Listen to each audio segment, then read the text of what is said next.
Hello my dear students, welcome back to one more video.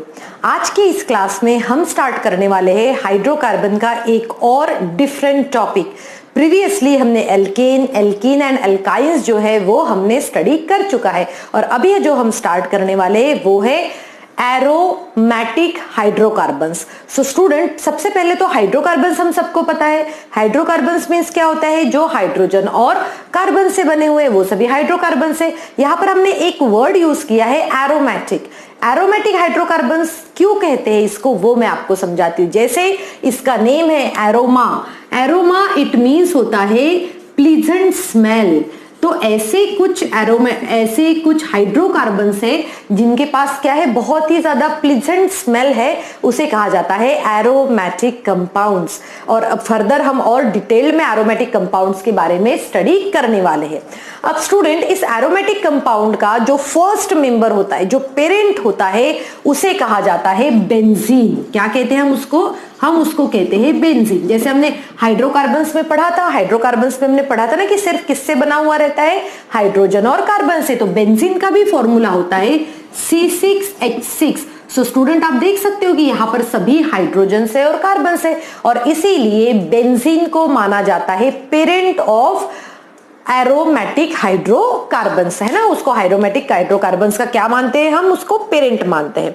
Okay, सो ये start करने से पहले मैं आपको ये बता दूं कि एरोमेटिक एक क्या होती है, एक प्रॉपर्टी होती है। और ज्यादा से ज्यादा कंपाउंड जो है वो किससे बने हुए हैं?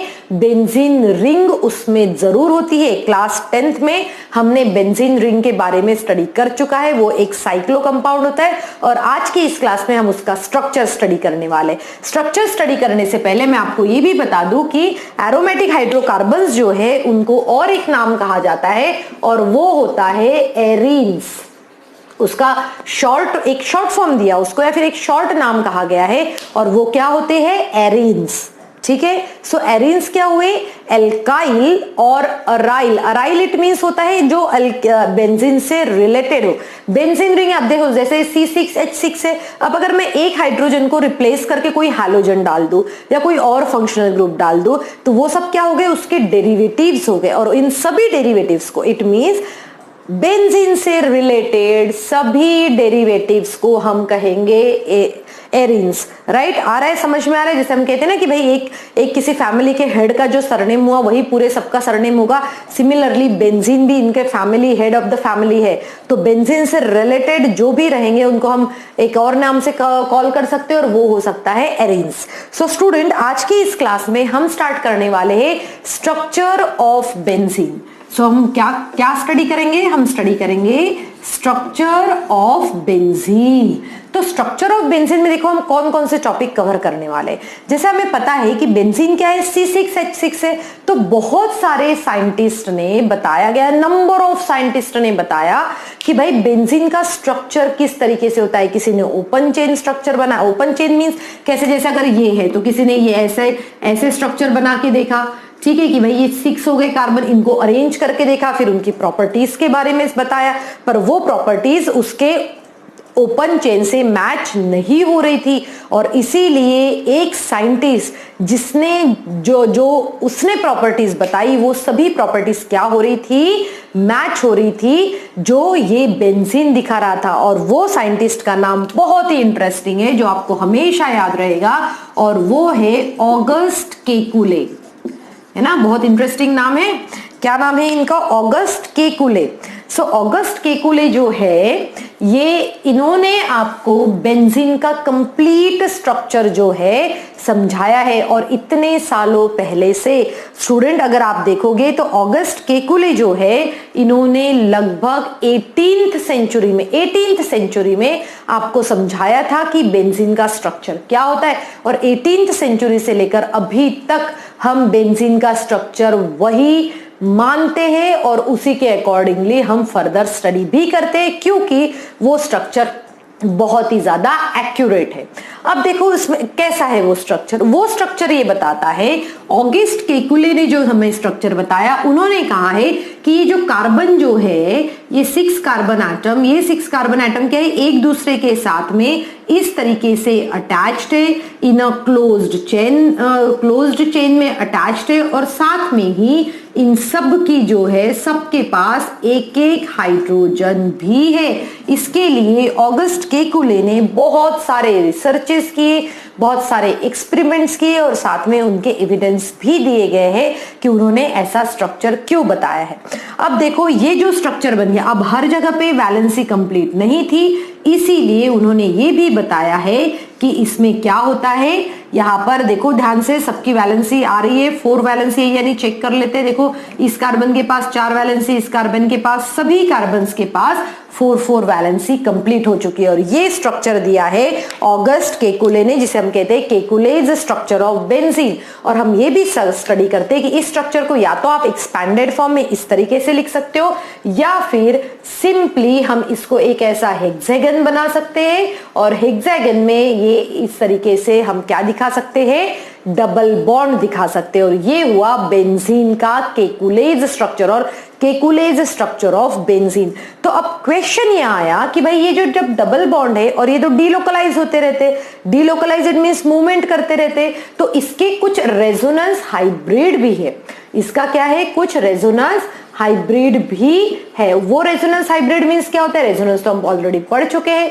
रेजोनेंस के थ्रू हम ये बता सकते हैं कि ये जो है, या तो ये स्ट्रक्चर इस तरीके से होगा, इट मींस फर्स्ट स्ट्रक्चर भी करेक्ट है और सेकंड स्ट्रक्चर भी करेक्ट है। तो आप बेंजीन को आउट ऑफ दिस 2 स्ट्रक्चर आप किसी भी स्ट्रक्चर से रिप्रेजेंट कर सकते हो। और नहीं तो फिर आपको सीधे सीधे हमें क्या करना है, इस तरीके से हमें इसको इसके अंदर या तो हम डॉटेड लाइन में या फिर ऐसा कंप्लीट सर्कल भी बना सकते हैं।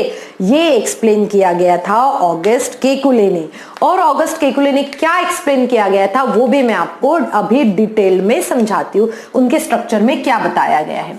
अभी जो ऑगस्ट केकुले का जो स्ट्रक्चर है, इन्होंने क्या बताया है कि ईच कार्बन, ये जो हमारे पास पता है हमारे क्या है C6H6 है, तो ये जो एक एक कार्बन जो है, यहाँ पर देखो ये जो एक एक कार्बन जो है, ये सभी कार्बन अपने आप को किसमें sp2 हाइब्रिडाइज्ड है। ये सभी कार्बन कैसे है, ये कार्बन जो है ये sp2 हाइब्रिडाइज्ड है। और अगर sp2 हाइब्रिडाइज्ड है, इट मींस वहां पर क्या है, कैसा स्ट्रक्चर है, ट्राइगोनल प्लेनर स्ट्रक्चर। देखो मैं यहाँ पर ड्रॉ करके बताती हूँ आपको, ये देखो ये एक हो गया, ये इस तरीके से हो गया, ये क्या है, ट्राइगोनल प्लेनर स्ट्रक्चर हो गया। देखो यहाँ पर भी ट्राइगोनल प्लेनर स्ट्रक्चर है और इसीलिए इन दोनों के बीच में ये बॉन्ड बना है। और यहाँ पर क्या होता है, यहाँ पर एक हाइड्रोजन आकर इनके साथ में इस तरीके से मिल जाता है। तो हर एक कार्बन जो है, उस कार्बन का स्ट्रक्चर कैसा है, ट्राइगोनल प्लेनर है। अब ट्राइगोनल प्लेनर जब ये स्ट्रक्चर है इनके पास में, हर एक कार्बन के पास होगा क्योंकि सभी कार्बन कैसे sp2 हाइब्रिडाइज्ड है, ठीक है। अब ट्राइगोनल प्लेनर स्ट्रक्चर में स्टूडेंट्स अगर आपको याद है, sp2 हाइब्रिडाइजेशन याद है, तो एक अनहाइब्रिडाइज्ड ऑर्बिटल भी रहता है। तो पहले मैं उस अनहाइब्रिडाइज्ड ऑर्बिटल को यहां शो करती हूं ताकि आपको वो अच्छे से क्लियरली समझ में आए। बाकी स्ट्रक्चर तो आपको पता ही है कि ये क्या है, ट्राइगोनल प्लेनर है। अब देखो यहाँ पर स्टूडेंट्स, यहाँ पर क्या मैं ये कौन से ये जो मैं ड्रॉ कर रही हूं यहाँ पर, ये क्या है, अनहाइब्रिडाइज्ड। क्या है ये, अनहाइब्रिडाइज्ड। ये क्या है, अनहाइब्रिडाइज्ड। यहाँ पर भी हम ऐसे ड्रॉ कर सकते हैं, ऐसे हम हर एक कार्बन के पास में अनहाइब्रिडाइज्ड स्ट्रक्चर जो है वो ड्रॉ कर सकते हैं। ये क्योंकि हर एक कार्बन sp2 हाइब्रिडाइज्ड है और sp2 हाइब्रिडाइज्ड होने की वजह से उनके पास अनहाइब्रिडाइज्ड ऑर्बिटल है। अब क्या होता है, ये अनहाइब्रिडाइज्ड ऑर्बिटल है, ये आपस में क्या करते हैं, ओवरलैपिंग करते हैं। जैसे अगर मैं इसको C1 कार्बन कहूं, ये 1 2 3 4 5 6, ठीक है, 6 कार्बन है। अब ये देखो ओवरलैपिंग कैसे करते हैं एक दूसरे के साथ में। ये जो ओवरलैपिंग जो हो रही है, ये पहले तो ओवरलैपिंग होती है बिटवीन C1 एंड C2, जैसे इस तरीके से ये ओवरलैपिंग हुई है, इन दोनों के बीच में ओवरलैपिंग होगी। फिर ओवरलैपिंग होती है C3 एंड C4, तो इन दोनों के बीच में ओवरलैपिंग होती है इस तरीके से। फिर आता है C5 एंड C6, तो इन दोनों के बीच में भी ओवरलैपिंग होती है और वहां पर डबल बॉन्ड बन सकता है। सिमिलरली अगर हम ये देखें तो यहाँ पर इस तरीके से भी ओवरलैपिंग होती है, C2 और C3 के बीच में होगी, फिर उसके बाद में C4 और C5 के बीच में होगी, C6 एंड C1 के बीच में होगी, और इस तरीके से ओवरलैपिंग होती है। और वहां पर क्या होता है, एक ऐसा स्ट्रक्चर बनता है जैसे कि अगर मान के चलो ये बेंजीन रिंग है, ये बेंजीन रिंग है, ये आपकी क्या है, कार्बन की बेंजीन रिंग। तो इस कार्बन के ऊपर, इस बेंजीन रिंग के ऊपर एक ऐसे ऊपर भी ड्यू टू पाई इलेक्ट्रॉन्स इस तरीके से एक और रिंग बनती है, और साथ में एक नीचे के तरफ भी इस तरीके से एक ऐसी रिंग बनती है। या फिर मैं यहाँ पर ड्रॉ नहीं कर पा रही हूँ स्टूडेंट्स, मैं आपको कुछ पिक्चर्स दिखाती हूँ कि ये किस तरीके से जो है रिंग्स वो एक दूसरे को ओवरलैप करते हैं। और यहाँ पर स्टूडेंट और ध्यान से देखिए आप कि जब ये एक्चुअल में पता है ये कैसे होता है, ये जस्ट लाइक सैंडविच, या जस्ट लाइक हम कह सकते हैं डोनट के हिसाब से। जैसे आपने देखा है कि डोनट में क्या होता है, ऊपर एक डोनट रहता है, नीचे एक डोनट रहता है, और जितनी भी क्रीम या चॉकलेट सिरप जो भी ऐड रहता है वो बीच में रहता है। तो यहाँ पर भी ये जो मेन हेक्सागन रिंग जो है वो बीच में, और ऊपर और नीचे पाई इलेक्ट्रॉन्स की ऐसी लेयर बन जाती है, और ये स्ट्रक्चर होता है, इस स्ट्रक्चर को कहा गया है केकुलेज स्ट्रक्चर। और इसीलिए शॉर्ट में हम हमेशा बेंजीन रिंग को इस तरीके से भी दिखा सकते हैं। देखो इस तरीके से हम या तो ऐसे दिखा दो, या तो फिर हम कह सकते हैं कि हम इस तरीके से दिखा सकते हैं, या फिर हम ऐसे भी दिखा सकते हैं, या हमारे पास एक और ऑप्शन होता है, और वो ऑप्शन होता है सीधे सीधे एक बीच में सर्कल बना दो। तो ये होता है बेंजीन का स्ट्रक्चर। अब यहाँ पर क्वेश्चन ये आता है कि हम नॉर्मली यूजुअली कहते हैं कि जहां पर डबल बॉन्ड होता है वो तो ज्यादा रिएक्टिव होते हैं, और अगर ज्यादा रिएक्टिव होते हैं तो फिर बेंजीन तो हाईली अनस्टेबल होना चाहिए, क्योंकि बेंजीन के पास तो 3 डबल बॉन्ड है, बट बेंजीन हाईली अनरिएक्टिव नहीं है, बिल्कुल भी नहीं है। और वो हाईली अनरिएक्टिव हम कहेंगे बेंजीन जो है ये स्टेबल कंपाउंड है, अनरिएक्टिव कंपाउंड नहीं है। क्यों नहीं है हम ये बता सकते हैं कि स्टेबिलिटी हम एक्सप्लेन कर सकते हैं ड्यू टू रेजोनेंस।